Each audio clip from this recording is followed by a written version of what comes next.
Nat King Cole was an American musician who first came to prominence as a jazz pianist. He owes most of his popular musical fame to his soft baritone voice, which he used to perform in big band and jazz genres. Nat King Cole was born on March 17, 1919, in Montgomery, Alabama. Known for his smooth and well articulated vocal style, Cole actually started out as a piano man. He first learned to play around the age of 4 with the help of his mother, a choir director. In his early teens, Cole had formal classical piano training. He eventually abandoned classical for his other musical passion, jazz. Earl Hines, a leader of modern jazz, was one of his biggest inspirations. At 15, he dropped out of school to become a jazz pianist full-time. Cole joined forces with his brother Eddie for a time, which led to his first professional recording in 1936. He later joined a national tour for the musical review Shuffle Along, performing as a pianist. The following year, Cole started to put together what would become the King Cole Trio, the name being a play on the children's nursery rhyme. They toured extensively and finally landed on the charts in 1943 with That Ain't Right, penned by Cole.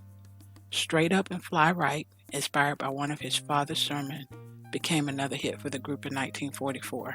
The trio continued its rise to the top with such pop hits as the holiday classic The Christmas Song and ballad I Love You for Sentimental Reasons.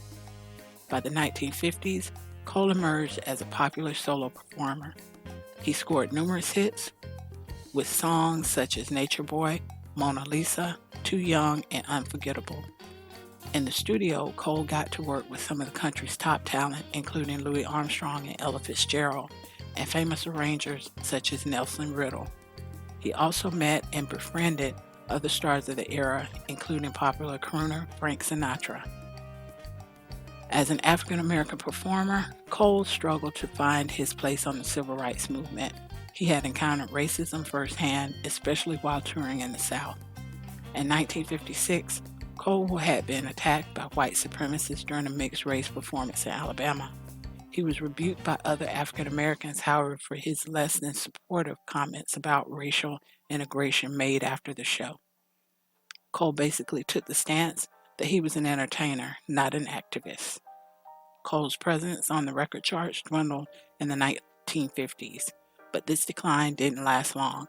His career returned to top form in the early 1960s. The 1962 country-influenced hit Ramblin' Rose reached the number 2 spot on the Billboard pop charts. The following spring, Cole won over music fans with the lighthearted tune Those Lazy Hazy Crazy Days of Summer.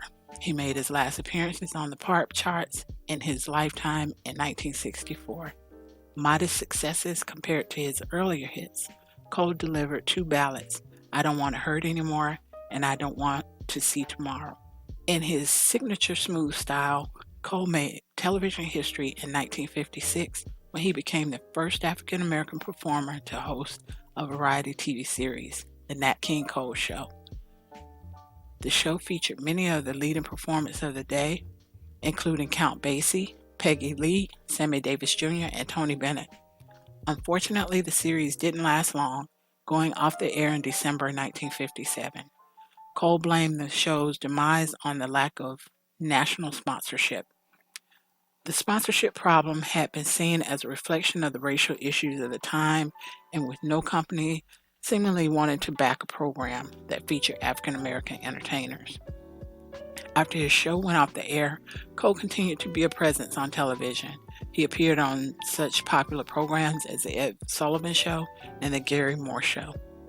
On the big screen, Cole had first started out in small roles in the 1940s, largely playing some version of himself. He landed some sizable parts in the late 1950s, appearing in the Errol Flynn drama Istanbul. The same year, Cole appeared in the war drama China Gate with Gene Barry and Angie Dickinson. His only major starring role came in 1958 in the drama St. Louis Blues, also starring Eartha Kitt and Cab Calloway. Cole played the role of blues great W.C. Handy in the film. His final film appearance came in 1965. He performed alongside Jane Fonda and Lee Marvin in the lighthearted Western Cat Ballou. In 1964, Cole discovered that he had lung cancer. He succumbed to the disease just months later, on February 15, 1965, at the age of 45 in Santa Monica, California. His rendition of the Christmas song has become a holiday classic, and many of his other signature songs are frequently selected for film and television soundtracks. His daughter Natalie Cole also carried on the family profession, becoming a professional singer in her own right. In 1991, she helped her father achieve a posthumous hit. Natalie recorded his hit Unforgettable and put their vocals together as a duet. She continued on with more posthumous duets with her father, but the first was totally unforgettable. Thanks for watching this installment of Jazz Appreciation Month Salute to Nat King Cole. Bye for now.